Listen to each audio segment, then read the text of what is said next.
అందరికీ నమస్కారం. నేను మీ వెంకట్ని. 16 సోమవారాల వ్రతంలో భాగంగా రెండో కథను విందాం. పూర్వం భూలోకంలో అమరావతి అనే పట్టణం ఉండేది.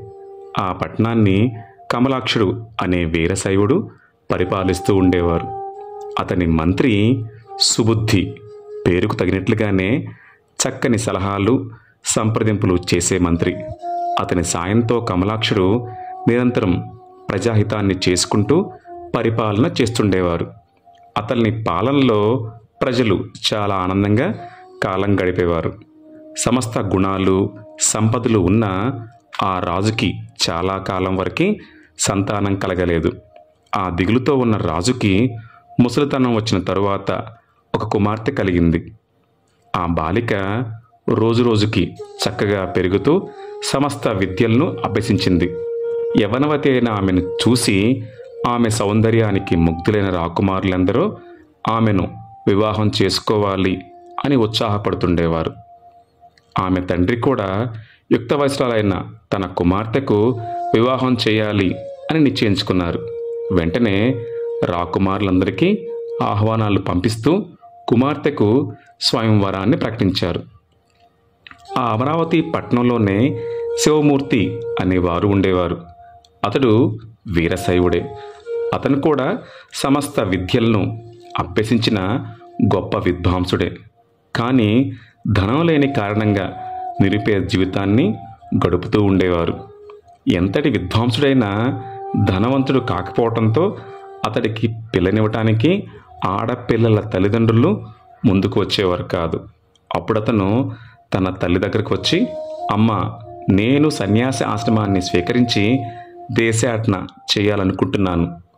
నా నిర్ణయానికి నీవు అంగీకారాన్ని తెలుపమని అడుగుతారు. అప్పుడు తల్లి తన కుమారునితో, నాయనా, వివాహం చేసుకొని గృహస్థు ఆశ్రమాన్ని స్వీకరించాల్సిన నీవు సన్యాసం తీసుకోరాదు. నాకు మాత్రం ఎవరున్నారు? నీవు తప్ప. ఈ పేదరికానికి భయపడి మాత్రం సన్యాసం తీసుకోకూడదు. పైగా నువ్వు బాగా చదువుకున్నవాడివి. కొంతకాలం గడిచిన తర్వాత నీవు బాగా ధనాన్ని సంపాదించగలవు. ఆ పరమశివుణ్ణి సేవించి ఆరాధిస్తే మన కష్టాలన్నీ తీరిపోతాయి. అనాది నుంచి ఎందరో సోమవార వ్రతాన్ని చేసి సమస్త కోరికలను తీర్చుకున్నారు.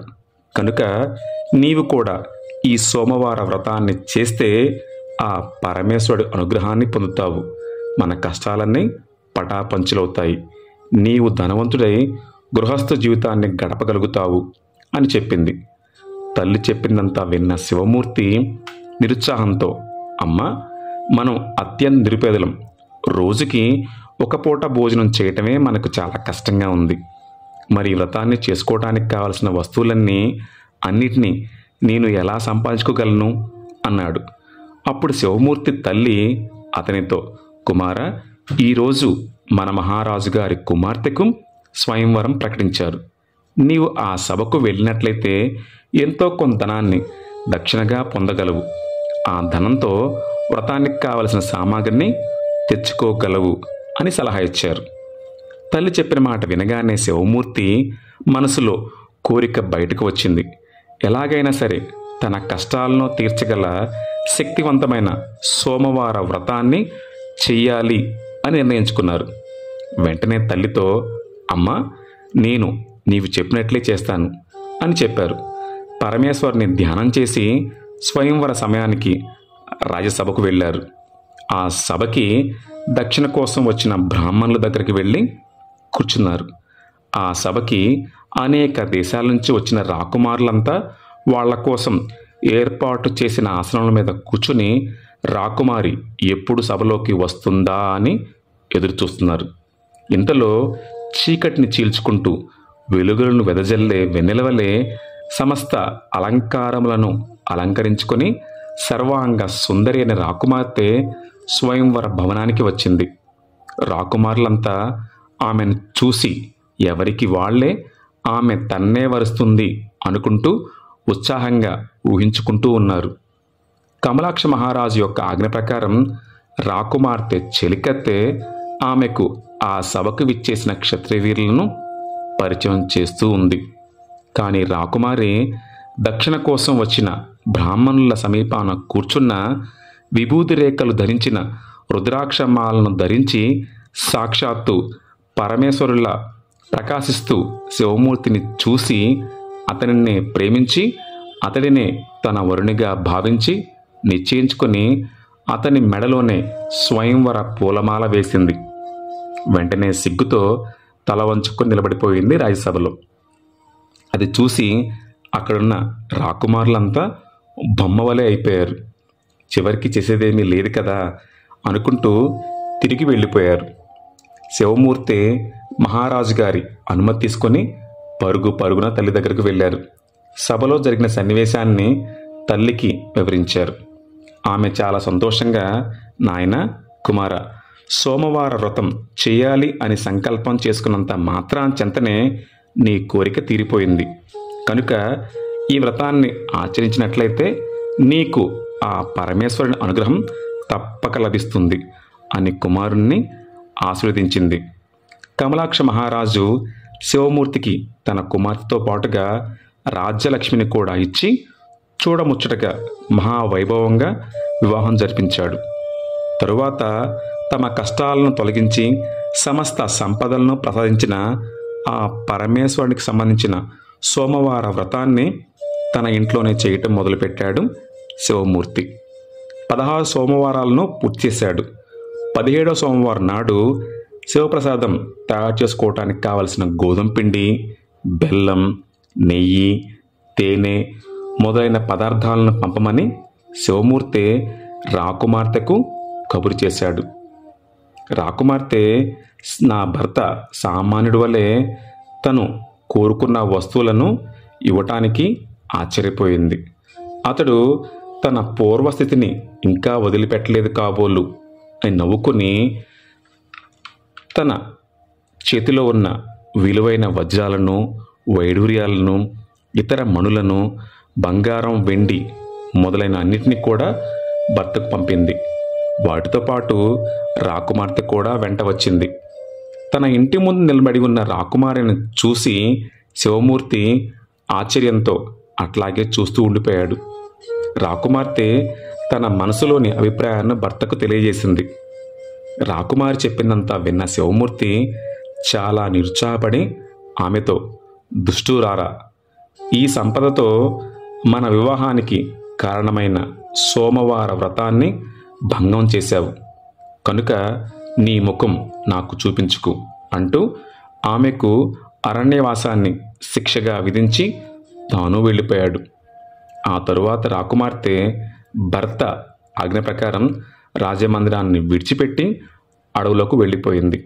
అక్కడ కూడా ఆమె ముట్టుకున్న పువ్వులన్నీ వాడిపోతున్నాయి, పండ్లు పాడైపోతున్నాయి, చెట్లు ఎండిపోతున్నాయి, చెరువులో నీళ్లు కూడా లేకుండా పోతున్నాయి.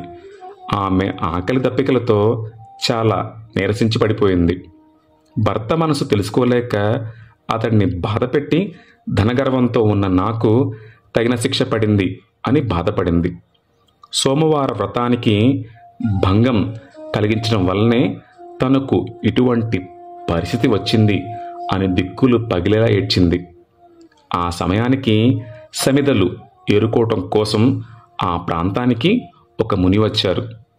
అతడు ఆమెను చూసి ఆమె దుఃఖానికి కారణం చెప్పమని అడిగారు. రాకుమార్తె మహర్షికి జరిగిందంతా వివరంగా చెప్పింది. అప్పుడు ఆ ముని దయార్థ హృదయుడై ఆమెకు తన ఆశ్రమానికి తీసుకుని వెళ్ళి అక్కడ ఉండే అవకాశాన్ని కల్పించారు.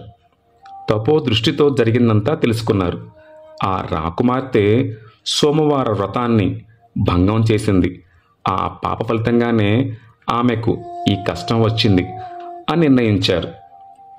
కనుక ఆమె చేత 16 సోమవారాల వ్రతం చేయిస్తే మళ్ళీ భర్తతో కలిసి జీవించగలుగుతుంది, ఈమెకు ఈశ్వరానుగ్రహం కూడా లభిస్తుంది అని నిర్ణయించుకున్నారు. వెంటనే ఆమె చేత 16 సోమవారాల వ్రతం చేయించడం మొదలుపెట్టారు. అక్కడ రాకుమారి వ్రతం ప్రారంభం చేసి కొన్ని రోజులు గడిచాయి. ఆ వ్రత ప్రభావంతో అక్కడ శివమూర్తికి భార్య మీద దయ కలగటం మొదలైంది. అతడు తన భార్య తెలియక చేసిన నేరానికి తాను కోపంతో ఆమెను అడవులపాలు చేశాను కదా అనుకుంటూ దీనుడై దుఃఖించసాగాడు. ఈ విధంగా కాలం గడుస్తూ ఉంది. ఇంతలో ఒకరోజు రాత్రి శివమూర్తికి ఒక కల వచ్చింది. అందులో అతనికి ఒక దివ్య పురుషుడు కనిపించాడు. అతడి శివమూర్తికి, నీ భార్య అయిన రాకుమార్తె అడవిలో ఒక ముని ఆశ్రమంలో సోమవార వ్రతం చేస్తుంది, నువ్వు కూడా అక్కడికే వెళ్ళు అని చెప్పారు. శివమూర్తి మంత్రి సుబుద్ధితో కలిసి అడవిలో రాకుమార్తెను వెతుకుతూ అక్కడకు ఆమె సోమవార వ్రతం పూర్తయ్యే సమయానికి ఆ ముని ఆశ్రమానికి చేరుకున్నారు. రాకుమార్తె భర్తను చూసింది. వెంటనే అతడి పాదాల మీద పడి, ప్రభు, అజ్ఞానంతో వ్రతభంగం చేశాను, అందువల్లనే అనేక బాధలను అనుభవించాను. ఈ ముని అనుగ్రహంతో సోమవార వ్రతాన్ని ఆచరించగలిగాను, మళ్ళీ మిమ్మల్ని చూడగలిగాను, కనుక నా తప్పును మన్నించి నన్ను క్షమించమంటూ వేడుకుంది. అప్పుడు శివమూర్తి భార్య యందు దయగలవాడై అనురాగంతో దగ్గరకు తీసుకుని భార్య సహితుడై ఆ మునికి పాదాభివందనం చేశారు. ఆ ముని ఆశీర్వచనాన్ని అందుకుని అమరావతి పట్టణానికి తిరిగి వెళ్ళారు.